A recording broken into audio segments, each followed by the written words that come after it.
Hey, folks, we're back. I'm your host, BKP, and you're watching BKP Politics on FYNTV.com. Now, I want to do two more things. I want to do two more things on election, and then I want to get into the tax returns, and then we'll get into the two. Okay? Now, folks, I understand what Merrick Garland yesterday, Department of Justice. Okay, I got it. But I want to get into two very concerning nominees that happened this week. This week, these hearings will take place. You need to pay attention. Department of Justice affecting your life? Yes, I agree. Okay. I agree with all of these nominees will affect your life. Every one of them. Dick Durbin yesterday, this arrogant, smug, whatever. I can't go too deep into that. I start saying ugly words, but Dick Durbin from Illinois yesterday opened up the Merrick Garland hearings, and every one of them open up every single hearing. The Democrats that are in control now in the Senate, they open up every single hearing with this agency, whatever agency or nomination hearing they're having for whatever committee, secretary, or anything, opens up with finally equity, inclusion, diversity. Okay, it's every committee. Okay. And racism, every hearing. But there's two in particular that I want you to watch for this week that are actually they're scary to me. But as far as HB 531, okay, they want to put ballots on secure paper. There was talk about poll watching. But let me tell you, everybody shows up. The ACLU shows up. Fair Fight shows up. Planned Parenthood shows up. Okay, you name it, they all show up. And identification, Sunday voting, souls to the polls, they all show up and talk about they don't want the ballot boxes, the drop-off boxes. They don't want the drop-off boxes. They do not want them indoors. They don't want them indoors, okay? And they don't want the drop-off boxes indoors where they can be watched, okay? They want them outdoors, again. There were people that witnessed, if somebody walked up, although a drop box has surveillance, if somebody walks up with a hoodie on, okay, and their head down, because the surveillance is usually not from the ground up. The drop box doesn't have its own eye down here at the bottom looking up at the slot. Now, I think if you want to have surveillance, the drop box should have right there. Look, let me tell you something. Let me say this. When you go to you have a cam right here, right there. Okay? You have a webcam right here. Okay? You go to Walmart and you're shopping, there's an eye that has its picture right on you while you're shopping and scanning. Now pay attention to this. Think about this. While you are scanning your stuff, there's an eye at Walmart on you to make sure you scanned and that beep correlate. I'm serious. You go to any of the stores now with the new technology, that eye is on you. So if you want to build these drop boxes, because they don't want to do it, they will not do it. If you want to build these drop boxes, it could work. Right at the lip of the drop boxes, put one of those eyes to where it would see you right in the face and see you put your ballot in. And it would be able to see who put one ballot in or who put 100, but they don't. They just call for surveillance. The surveillance is up over here. So if you walk up and because of COVID, you have a mask on and a hoodie on, and you keep them right here, and you position yourself, you could shove 100 ballots in the box and nobody says a word, and you can't see it. But let them watch how fast they fight and yell if you put the I in the front of that Democrat ballot harvesting box. If you put the I in front of that box, just like you're shopping, they'll all complain, but their asses go to all these stores. They can get to the store, they can get where they want to go, but they can't get the vote. So I don't even like to waste my time on this program talking about not being able to get there to vote. I heard yesterday people talking about anxiety. Somebody said, well, if you have anxiety, well, baby steps. Okay. Well, what if you have anxiety and you have different conditions and you can't get out of the house? Okay. All right. Maybe. All right. Whatever. What if you have a migraine? I'm serious. They had yesterday at the Georgia HB 531. What if you have a migraine? I'm like, oh my God, they were coming up with everything. Okay. Now, the one thing they don't do is they don't get in a wheelchair. Not that you have to be in a wheelchair. The 90-year-old little lady, the black lady, because that's, if you listen, that's the disenfranchised voter. That's the one we're trying to suppress. It's the little old lady that is in rural Georgia that has no internet, doesn't have a copier, doesn't know how to make a copy of their driver's license. But they don't bring that person and say, let's go get this person, take them to the Capitol, bring them in and put a microphone and say, I'm so-and-so from South Georgia.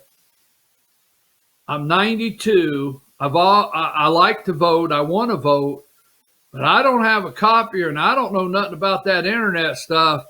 And I can't get out to vote, and I don't go play bingo, and I don't go out anywhere, but I sure would like to vote.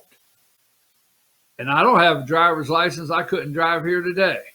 My grandmother didn't have a driver's license, folks. My grandmother left this world, never drove a car, never had a driver's license, never drove a car. I get it, okay? But they never bring that witness. They don't. They just talk about that witness. They talk about that person. They don't bring them, okay? You have to have an ID for SNAP. What is SNAP is, food stamps or whatever you want to call it nowadays. You have to have an ID for that. Government issued ID, state issued ID. But that being said, right? Put that they went nuts over the drop box. They want the drop boxes. They want more hours. They want to be able to have Sunday voting. All the above. All right. But I want to play just quickly because I watched all of those videos yesterday of each and every one. I sent a video. Now, this is a guy right here, and he made a little presentation, and this is in the state of Georgia. His name is David Cross. I think I sent it up. It says election, and it's at 2 hours and 48 minutes and 5 seconds or whatever. Get that video and play that until I say come back. Cross, if you will unmute yourself, you should be ready to go.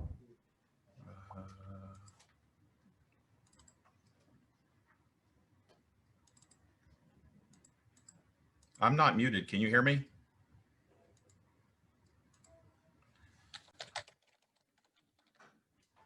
Okay, I think it was our fault. Are you there, Mr. Cross? Yes. Can you hear me? Yes, we can. Go ahead. Can you see my screen also? Did you put up a Georgia election integrity screen? Yes. Yes, we see that. All right. So I'll be brief. I generally agree with most of the provisions of this bill, and I hope that you'll add some things to it. What I'm looking at is securing the vote. Election ballot count accuracy and digital security are severely lacking in Georgia elections. How many accidental ballot batch scans happened in the November 2020 election? I don't think very many people know this, but I've provided this to the Secretary of State. There were 9,870 duplicate potential ballot scans, not just individual ballots, but entire batches. All right, I'll show you what it looks like. So the data that I've got here was sourced directly from the Secretary of State. You can click this link if you like to. It'll take you to this page. And you don't click here, but you click the third here. And what you get is this page. The third link takes you to the data that the Secretary of State provides. There are 41,899 lines of data on this spreadsheet. And it gives you every single scan that happened. So we used a simple function in Excel to search for suspected duplicate scans. We found thousands, okay? And what you can see here at the very top here is there are 2 ballot scans that match each other, 745 votes for Biden, 166 for Trump. And then there's an exact same duplicate for that same number. Each one of these that we go through from Fulton County, Clayton County had quite a few, Gwinnett County had quite a few as well too. But we highlighted thousands of instances where there are duplicate numbers of exact ballot results. And none of this was caught by the Secretary of State's office. And it could be easily caught. I mean, if it was caught by me, it should be able to be caught by, by a third party that can do this type of work. Next page here. We even found batches where the name of the scan batch showed a remarkable similarity to the name of another. So you can see in the center of the page, absentee ballot scanner batch, or scanner 3 batch 111 matches, but the number of votes don't match. Again, this is somebody who ran the ballots through and said, oh my gosh, I don't know if we did that. Let's run them through again. Again, what we found was 9,870 votes, or not votes, but scanned ballot batches, and the difference in the total number of votes was 56,239. Very quickly here with regard to digital security. In Gwinnett County, 76 of 157 polling locations in Gwinnett are churches.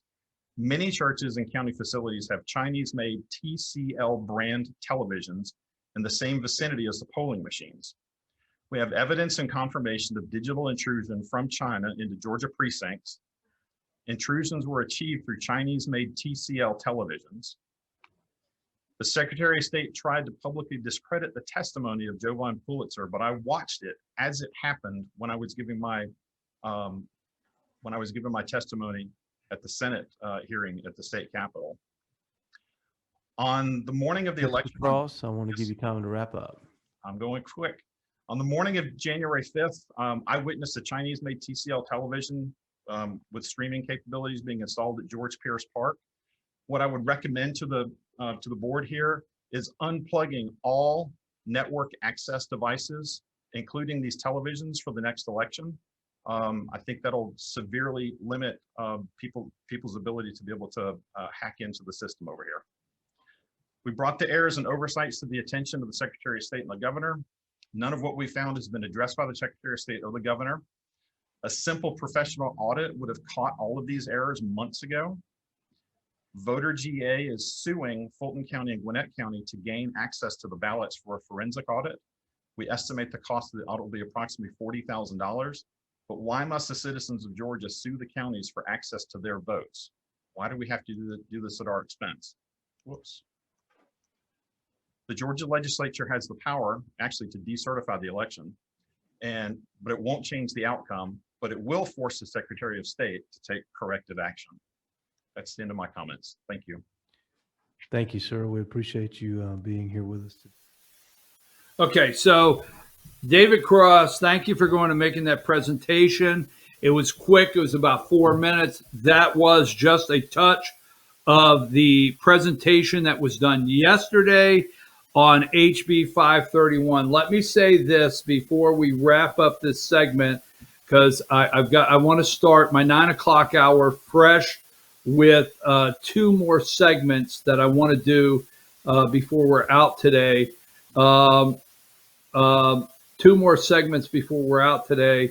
Let me just say this. Yesterday, the Supreme Court of the United States put us in a position that we will not be able to clearly fight in court. That's what concerns me.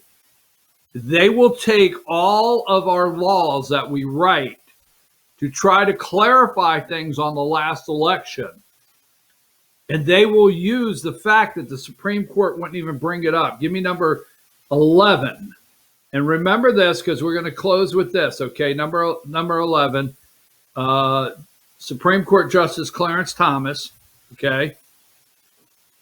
All right. Number 9,